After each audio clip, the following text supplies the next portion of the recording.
ప్రపంచానికి ఒక్కడే సూర్యుడు, ఒక్కడే చంద్రుడు, ఒక్కడే మెగాస్టార్.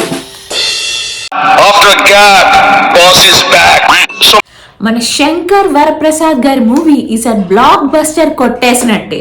స్టార్టింగ్ నుండి ఎండింగ్ వరకు టోటల్ గా మెగాస్టార్ షో ఇది. మొత్తం ఫోకస్ అంతా అతని మీదే ఉంటారు. అతని కామెడీ టైమింగ్ గురించి అందరికీ తెలిసిందే. అది బాగా యూజ్ చేసుకున్నాడు అనిల్ రావిపూడి. పిల్లలు పెద్దవాళ్ళు అందరూ నవ్వుతూనే ఉంటారు. నవ్వి నవ్వి చచ్చిపోతారు.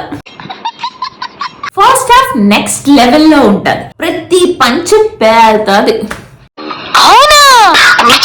సో మనం మిస్ అవుతున్న మెగాస్టార్ చిరంజీవిని అనిల్ రావిపూడి గారు బాగా చూపించారు.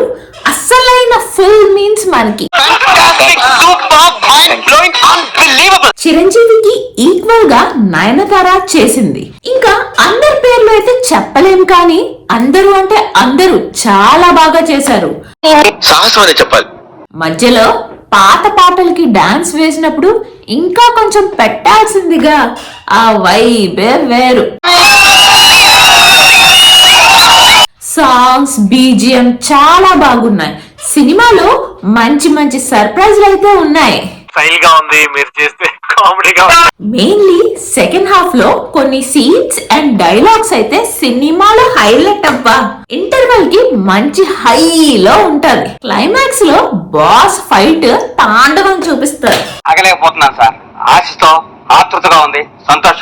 కొన్ని సీన్స్ ఉంటాయి, సూపర్ ఉంటాయి. అసలు ఎక్కేస్తది, బాగా ఎక్కేస్తది. చాలా రోజుల తర్వాత మన బాస్ ని ఇలా చూస్తుంటే మనకి పండగ వైబ్సే వచ్చేస్తారు. ఈ సంక్రాంతి సెలబ్రేషన్స్ కి ఈ మూవీతో ఇంకా రెట్టింపు అవుతుంది. ఎందుకంటే పేరెంట్స్ ఎవరైతే ఘరానా మొగుడు, యముడికి మొగుడు, గ్యాంగ్ లీడర్ చూసి ఫ్యాన్స్ అయి ఉంటారో వాళ్ళని మళ్ళా ఇలాంటి మెగాస్టార్ మూవీకి తీసుకువెళ్తే వాళ్ళు సూపర్ ఎంజాయ్ చేస్తారు. ఫ్యామిలీ మొత్తం థియేటర్ లో ఎంజాయ్మెంటే. నెగిటివ్స్ కి వస్తే అక్కడక్కడ చిన్న చిన్న ల్యాగ్స్ ఉన్నాయి, కానీ ఇన్ని పాజిటివ్స్ ఉండగా ఇది పెద్దగా అనిపించదు.